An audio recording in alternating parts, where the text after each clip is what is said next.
समाज सिबियारि इउपिपिएल दोलोनि लाइमोन दैदेनगिरि अशोक गयारि बिथांनि थाद'नाय गैयै सुबुं अनसायनाय हाबाफारि। क'क्राझार जिल्लानि थिथागुरि भिसिडिसिनि सिङाव थानाय थुरिबारि गामियाव सा 31 बैसोगोरा हौवा आरो आइजोफोरनो गाननो थाखाय गामसा दख'ना राननानै होदों। बेजों लोगोसे गामियाव मेट्रिक आनजाद आरो गोजौसिन फरायसालियाव उथ्रिसारनाय 4 फरायसाफोरनोबो फरायनायाव मदद जानाय बादियै राङारि अनसुंथाइ गथायो। प्रमद बर' दैदेननाय इउपिपिएल दोलोनि आदर्शखौ बिथा खालामनानै माखासे समनिफ्रायनो समाज सिबियारि इउपिपिएल दोलोनि लाइमोन दैदेनगिरि अशोक गयारि बिथाङा देबोरगाव बिटिसि बियाबनि गुबुन गुबुन गामिनि रांखावरि बिथिङाव उनफिनना थानाय नखर आरो बेरामाव भुगिनाय सुबुंफोरखौ अनसायनाय हाबाफारि लाबोबाय थाबोदों। जायनि थाखाय बिथांनो भारत सरकारा सुबुं अनसायनाय आरो लाइमोनफोरनि जौगानाय बिथिङाव खामानि मावनायखौ नुना 2025 मायथाइनि भारत प्रतिभा सन्मान बान्थानि थाखायबो सायख'दों। थारैनो बेबादि गयारि बिथांनि सुबुं अनसायनाय हाबाफारिया इयुन लाइमोनफोरखौ थुलुंगा होनाया बाख्नायथाव। नैबे पुरुना थिथागुरि जायखौ जों थुरिबारि होननानै मिथियो, बे जायगायाव गोबां बैसोगोरा आबै आबौमोन दङ। दा आं मोनसे थांखि लानानै खामानि मावबाय थादों। जिहेतु बैसो गोरा जायफ्रा 65 बोसोर बैसोनि जायफ्रा आबै आबौमोन दङ, गोबां जोंनि मानसिफ्रा जायफ्रा दिनै जोंनि बर' फिसाफ्रा बेबायदि जोंनि बिबै बिबौमोनखौ मान बावनाय हाबाफारिफोरखौ बावलांनो हमदों।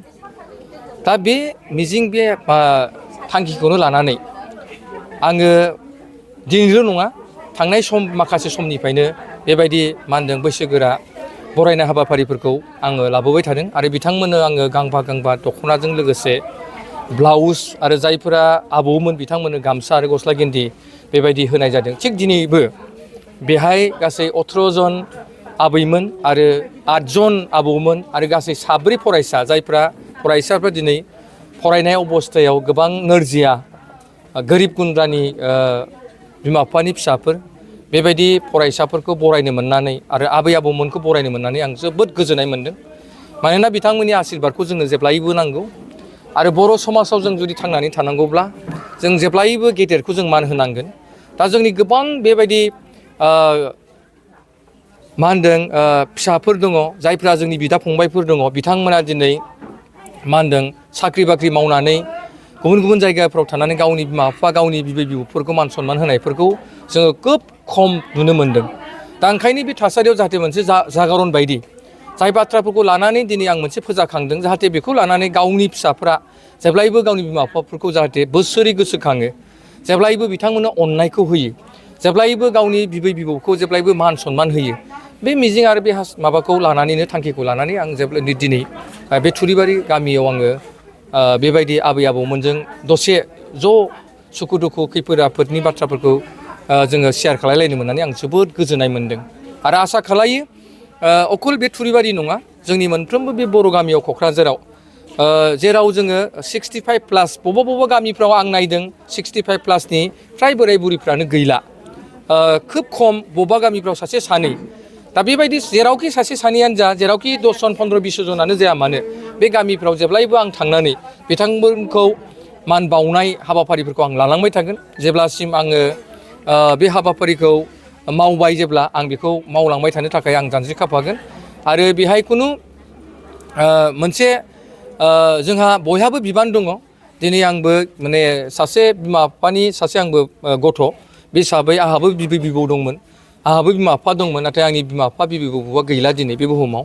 बिथांमोनखौ गोसोखांनायजों लोगोसे बिथांमोनखौ गोसोआव लानानै जाहाथे बिथांमोनखौ दिनै आङो बे संसाराव नुवाखैब्लाबो जाहाथे जोंनि जायफोरा दिनै बे जोंनि बर' ओनसोलाव थानाय जायफोरा जोंनि आबै आबौमोन दं, बिथांमोनखौ जाहाथे आङो जेब्लायबो बेबायदिनो सिबिलांबाय थानो हायो, बिथांमोनखौ मान बावलांबाय थानो हायो, बे उद्देश्यजोंनो आं दिनै बे हाबाफारिखौ मावनाय जादों। बिसोरो अननानै होदों, जोंहा बिसोरनो बोर होगोनब्रा जोङो अननानै फिसाफोर होदों होननानै। दिनै मा होलांखो अशोक सारा? दख'ना होबाय, ब्लाउस होबाय, ओमफ्राय बोरायनो गस्ला नामा गामसा। फैनो हायाखिसै नालाय बोराया, रावबो गैया न'आव, ओंखायनो फैयाखिसै। बिदिनोसै माथो बुंनो रोंबावनो आंलाय। माबायदि मोनदों बेखौ मोननानै? मोजां मोनदोंलै आबौमोन।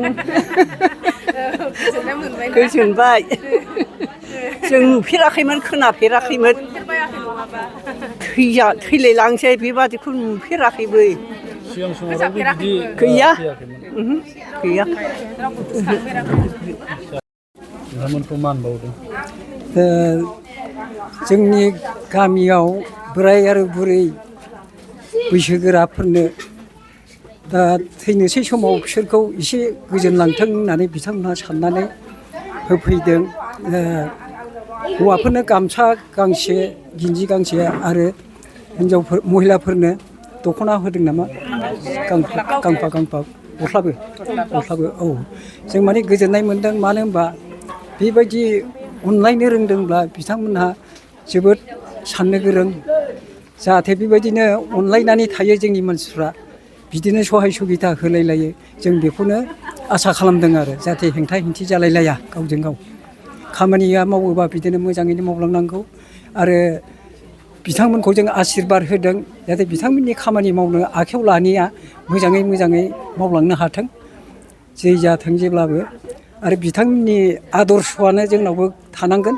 गाव गावनि फिसा फिसौफोरखौबो अनलायनांगोन, लोगोसे गावनि हारिफोरखौबो जोङो अनलायनानै थालायनांगौ। जों बेखौनो लुगैयो आरो जों पाब्लिकआ। आरो आं मा बुंबावनो?